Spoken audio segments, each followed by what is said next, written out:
Ça va s'appeler le vrai visage de Manuel Valls, parce que je pense que Manuel Valls a un gros problème d'identité. Il a une espèce de double visage, et c'est ce que beaucoup de gens se demandent rien qu'en le voyant. On sent que c'est quelqu'un qui est assez bipolaire.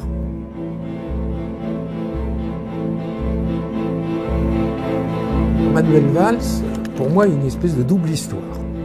C'est quelqu'un qui a réécrit sa propre histoire. Donc j'ai pris à peu près tout ce qui était disponible sur la question. Il y avait toute une série de documents qui étaient disponibles, puisque son père était un peintre connu. C'est toujours très agréable de recevoir un prix, surtout quand on n'en a pas l'habitude. Et ça fait un grand plaisir quand même. Beaucoup de gens, Manuel Valls le dit parfois, mais en général le laisse dire, il se présente comme fils d'un réfugié antifranquiste.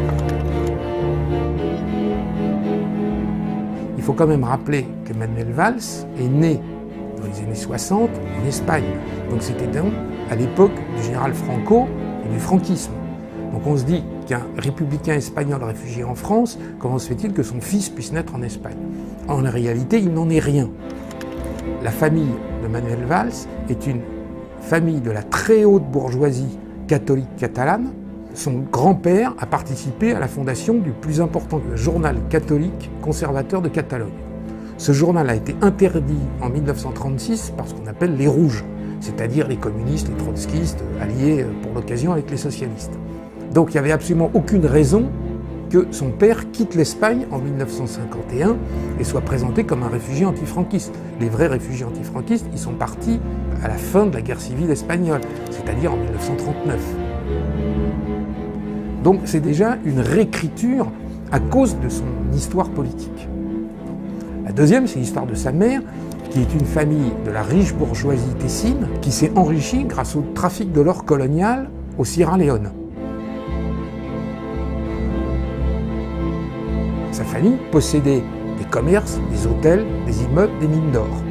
Donc c'est une famille qui a strictement rien à voir avec ce qu'on pourrait appeler le socialisme, même boboisé. À 18 ans, j'étais déjà social-démocrate, une gauche responsable, le parler vrai, l'éthique de vérité. C'est quoi être de gauche? C'est lutter contre les inégalités.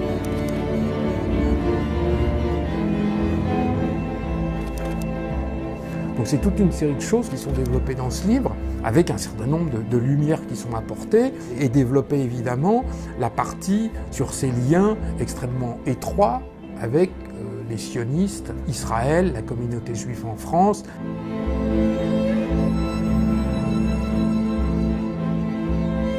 Alors, c'est un véritable sioniste de combat. Lui-même a dit dans un discours filmé qui a fait, on peut dire, beaucoup de buzz sur Internet, qu'il était lié de manière éternelle à la communauté juive et à Israël. Par ma femme, je suis lié de manière éternelle à la communauté juive et à Israël, quand même. Cet homme qui est très entier dans ce discours, qui tape sur la table, qui à un moment dit merde, mais quand même. Merde, quand même. Enfin, un homme de conviction, un homme dans lequel on croit. Accompagné membres de la communauté juive qui se rendaient à la synagogue d'Évry. Or, ce que les gens ignorent totalement, c'est que cet engagement en faveur d'Israël de Manuel Valls est quelque chose d'extrêmement récent. Cet engagement a environ 5 ans. Et tout ce qui s'est produit avant, c'est-à-dire en gros de 1980 à 2008 au moins, Manuel Valls est engagé exactement de la même manière, mais en faveur du peuple palestinien. Ce qui a été gommé, ce qui ne figure dans aucune biographie, les journalistes qui savent ne veulent pas que ça se sache et personne n'en parle. Or, il y a des écrits qui existent, il y a des documents qui existent, et ce sont des choses qui sont publiées à l'intérieur du vrai visage de Manuel Valls. Et donc je vous ai donné la primeur d'une vidéo stupéfiante que j'ai découverte, où Manuel Valls, en 2008, plante un arbre, un olivier, en faveur du peuple palestinien, et où il prononce un discours filmé qu'il suffit de regarder. Je pense évidemment peut-être d'abord aux habitants de la bande de Gaza, enfermés, qui vivent une situation infernale dans tous les sens du terme. Nous sommes responsables d'un long travail à mener collectivement afin de combattre la haine, les divisions et les préjugés. Et tout ça sur fond de drapeau palestinien. On a l'impression de rêver, puisque aujourd'hui, il est invité régulier du dîner de gala du CRIF, il se produit au Fonds social juif unifié, il est bien reçu par le Congrès juif mondial, et je dirais que dans les milieux dissidents, c'est cette image très sioniste, on connaît Manuel Valls. Parce que l'antisionisme, c'est la porte ouverte à l'antisémitisme. Tous ceux qui ne peuvent pas accepter que la haine se déverse dans nos quartiers au nom de la critique d'Israël, nous devons faire corps, nous devons être unis pour combattre cet antisémitisme nouveau qui est né, qui se nourrit de cet antisionisme. L'édification d'un mur honteux, la poursuite des colonisations, le sort des prisonniers, bref des événements qui ne vont pas dans le sens de la paix.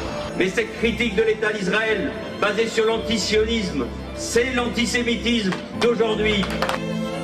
Tous les documents existent, Libération sait, TF1 sait, Mediapart sait, Politis sait, Le Monde bien sûr sait, que cet homme a eu un engagement extrême en faveur de la Palestine, et personne ne le rappelle aujourd'hui, n'ose le rappeler, et tout le monde surtout la tue et caché, tout simplement parce que ça serait mauvais pour la carrière de Manuel Valls.